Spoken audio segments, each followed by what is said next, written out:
नमस्कार दोस्तों, जय मां भारती।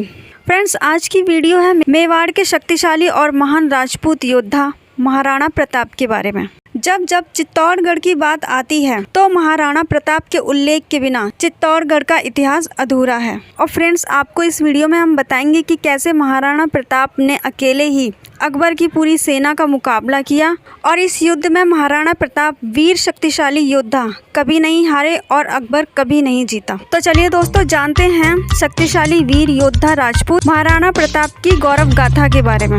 मैं हूँ आयशा और आप देख रहे हैं real facts with Ayesha. Maharana Pratap का जन्म 9 मई 1540 में कुंभलगढ़ में हुआ था। महाराणा प्रताप के पिता महाराजा उदय सिंह और माता जयवंती बाई। इनकी माता केवल इनकी माता ही नहीं थी बल्कि गुरु भी थी। बचपन से ही महाराणा प्रताप ने खेल खेल में ही अस्त्र शस्त्र चलाना सीख लिया था। वो एक शक्तिशाली और कुशल योद्धा थे। महाराजा उदय सिंह की दूसरी पत्नियां भी थीं, जिनमें एक पत्नी चाहती थी कि उनका पुत्र जगमाल मेवाड़ का राजा बने। बाकी पत्नियां चाहती थीं कि उनके बच्चे राजा बने। यही वजह थी परिवार में दरार की। अकबर ने मौके का फ़ायदा उठाया। वो जानता था कि इन्हीं राजपूतों को आपस में लड़वा दो और कुछ को अपने साथ मिला लो तो उसका काम आसान हो जाएगा, और वही हुआ जो अकबर चाहता था। महाराणा प्रताप के पिता राणा उदय सिंह ने अपनी मृत्यु के पहले जगमाल सिंह को राजगद्दी का वारिस घोषित किया, परंतु जगमाल में साहस और आत्मसम्मान नहीं था जो कि एक अच्छे राजा में होना चाहिए। इसलिए सबके कहने पर जगमाल सिंह को सिंहासन त्यागने के लिए कहा गया। फिर महाराणा प्रताप को चुना गया और उन्होंने सम्मान स्वरूप राज सिंहासन स्वीकार किया। अकबर मेवाड़ से होते हुए गुजरात का रास्ता बनाना चाहता था।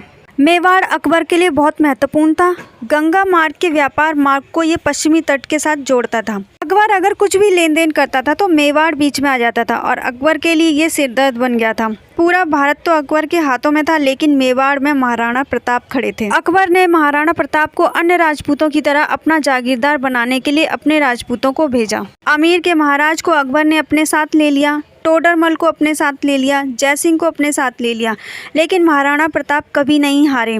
अकबर ने एक प्रस्ताव तो यह रख दिया कि आधा हिंदुस्तान तुम्हारे नाम कर देंगे, बस मेवाड़ हमें दे दो, हमारा आधिपत्य स्वीकार कर लो।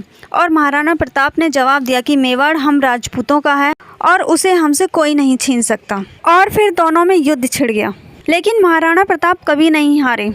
महाराणा प्रताप आते थे, इन पर आक्रमण करते थे। थोड़े दिन बाद वह फिर नई सेना बनाते थे और फिर आक्रमण करते थे। ना तो अकबर महाराणा प्रताप को मार पाया और ना ही कभी पकड़ पाया। जहां अकबर के पास युद्ध के लिए काफ़ी सारा धन और 2 लाख लोगों की सेना थी, वहीं महाराणा प्रताप के पास कुल 22,000 की सेना थी और दिलेर साहस था। महाराणा प्रताप शरीर से शक्तिशाली थे और उनका कद 7 फुट 5 इंच का था। उन्होंने 80 किलो का भाला, 70 किलो का कवच और 10-10 किलो की 2 तलवारों के साथ युद्ध लड़े थे। जब अकबर पूरा भारत जीत चुका था तब अकेले ऐसे राजा थे जो मेवाड़ में अकबर के खिलाफ खड़े थे। हल्दी घाटी के युद्ध में महाराणा प्रताप ने अकबर के सबसे बड़े सेनापति बहलोल खान को उसके घोड़े समेत एक ही तलवार के वार से बीच में से काट डाला था। महाराणा प्रताप बोलते थे कि हमारा एक सैनिक 5 को खत्म करेगा। महाराणा प्रताप वीर शक्तिशाली योद्धा कभी नहीं हारे और अकबर कभी नहीं जीता। महाराणा प्रताप के हरावल सैन्य दलों का नेतृत्व अफगान के हाकिम खान सूरी कर रहे थे और अकबर की सेना का नेतृत्व मान सिंह कर रहा था। महाराणा प्रताप ने अपना घोड़ा चेतक मान सिंह के हाथी पर चढ़ा दिया। मान सिंह के हाथी की सूंड में तलवार लगी हुई थी। महाराणा प्रताप ने भाले से मान सिंह पर हमला कर दिया, परंतु मान सिंह बच गया और उसका सारथी मर गया। वापस उतरते समय चेतक का एक पांव उस तलवार से कट गया था। इस स्थिति को देखकर उनके हमशक्ल सेनापति सरदार झाला मान सिंह ने महाराणा प्रताप से आज्ञा लेकर उनका राजमुकुट धारण कर लिया। मुगल सेना झाला मानसिंह को महाराणा प्रताप समझकर उन पर टूट पड़ी और झाला मानसिंह शहीद हो गए। चेतक 3 पांव पर 5 किलोमीटर दौड़ा और फिर एक 21 फीट की नहर को कूदकर पार कर लिया। अपने राजा के प्राणों को बचाया और फिर शहीद हो गया। महाराणा प्रताप अपने वफादार घोड़े की मृत्यु के बाद बहुत रोए। वे अपने घोड़े चेतक को अपने पुत्र से भी ज़्यादा प्रेम करते थे। महाराणा प्रताप ने उस स्थल पर फिर चेतक की समाधि बना दी और एक सुंदर बगीचा बनाया।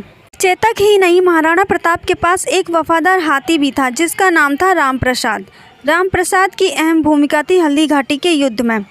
सिर्फ एक राम प्रसाद हाथी ने अकबर के 8 हाथी खत्म कर दिए और कई घोड़े मार गिराए। राम प्रसाद की सूंड में जो तलवार रहती थी वह बड़ी खतरनाक और खूंखार थी।